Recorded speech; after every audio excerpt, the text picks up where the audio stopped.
অনেক বৃষ্টি হলে অনেক কাদা কাদা হয় এবং সাইটে ঘেরাও নাই, ওয়াশরুমের সমস্যা, পানির সমস্যা এবং বৃষ্টি আসলে টিন ফুটা দিয়ে পানি পড়ে, আমাদের বই খাতা ভিজে যায়। আমাদের স্কুলে নতুন কোনো ভবন নাই, আমরা স্টুডেন্ট সবাই স্যার ম্যাডাম ওই একই বাথরুমে ইউজ করতেছি, আমাদের অনেক অসুবিধা হয়। এই যে বৈদ্যুতিক সমস্যা, কারেন্ট গেলে গরমের মধ্যে ক্লাস করতে হয়, আবার মাঠের মধ্যে পানি জমে থাকে, অনেক সমস্যা। আমাদের স্কুলের চারপাশে বাউন্ডারি ঘেরা না থাকায় সব সময় মানুষ বা জীবজন্তু প্রবেশ করতে পারে। আমরা ঠিকমতো ক্লাস করতে পারি না, বৃষ্টি আসলে ঝড়ে আমাদের বই খাতা ভিজে যায়। তারপরে সেই সাথে ওয়াশরুমে আমরা স্যার ম্যাম ছাত্র শিক্ষার্থী সবাই এক ওয়াশরুম ইউজ করি। 21শে ফেব্রুয়ারিতে আমরা শহীদ মিনারে ফুল দিতে পারি না, সেই সঙ্গে 21শে ফেব্রুয়ারি উদযাপন করতে পারি না শহীদ মিনার না থাকায়। ইতিপূর্বে যারা দায়িত্ব পালন করেছে তারা বিদ্যালয়টাকে শুধু ব্যবহার করেছে এবং বর্তমানে এই যে বর্ষা বাদলের সিজনে বিদ্যালয়ে শিক্ষার ক্লাস নেওয়ার মতো কোনো পরিবেশ নেই এবং বৃষ্টিতে বই খাতাপত্র ভিজে এবং অফিসিয়াল আসবাবপত্র নষ্ট হয়ে যাচ্ছে।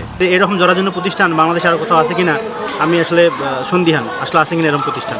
তো এরকম জরাজীর্ণ অবস্থায় আমরা পাঠদান করে যাচ্ছি, আসলে অনেকটা কষ্ট হচ্ছে আমাদের পাঠদান করাতে। আসলে আমরা ঊর্ধ্বতন কর্তৃপক্ষের দৃষ্টি আকর্ষণ করছি আপনাদের মাধ্যমে যেন সঠিক একটা সুরাহা হয়। আপনারা জানেন এই প্রতিষ্ঠানটি কিন্তু 1972 সালে প্রতিষ্ঠিত।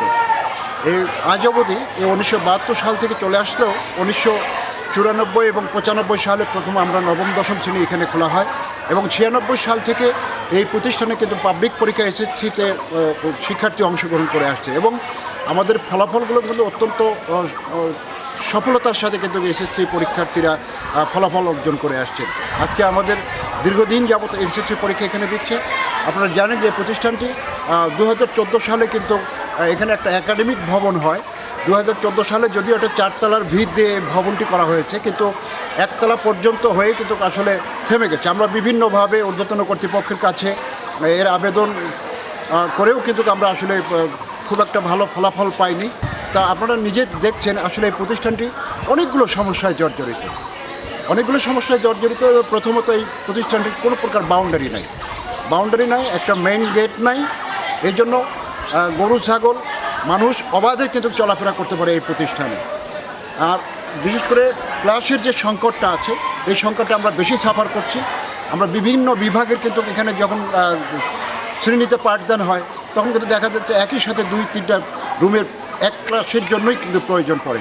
সেই রুম সংকট থাকার কারণে কিন্তু আমরা সেই ক্লাসগুলো কিন্তু সঠিকভাবে নিতে পারছি না। আপনারা জানেন এই যে মাঠটা দেখছেন, এটাও বর্ষাকালে ডুবে যায়, এই মাঠটাও একটা সমস্যা আমাদের জন্য। তো এই হচ্ছে ঘটনা। এছাড়াও আমাদের কিন্তু শিক্ষার্থীদের জন্য যথেষ্ট পরিমাণ কোনো এখানে ল্যাব নাই, তারপরে বিজ্ঞানাগার নাই। এখানে কিন্তু মানে সমস্যাগুলো আপনারা নিজের চোখেই দেখছেন। তো এগুলো কিন্তু যদি আপনাদের কাছে আমরা ঊর্ধ্বতন কর্তৃপক্ষের আমি দৃষ্টি আকর্ষণ করব আপনাদের মাধ্যমে, যে এই সংকটগুলো থেকে, সমস্যাগুলো থেকে যদি আপনারা একটু ঊর্ধ্বতন কর্তৃপক্ষকে অবগত করান।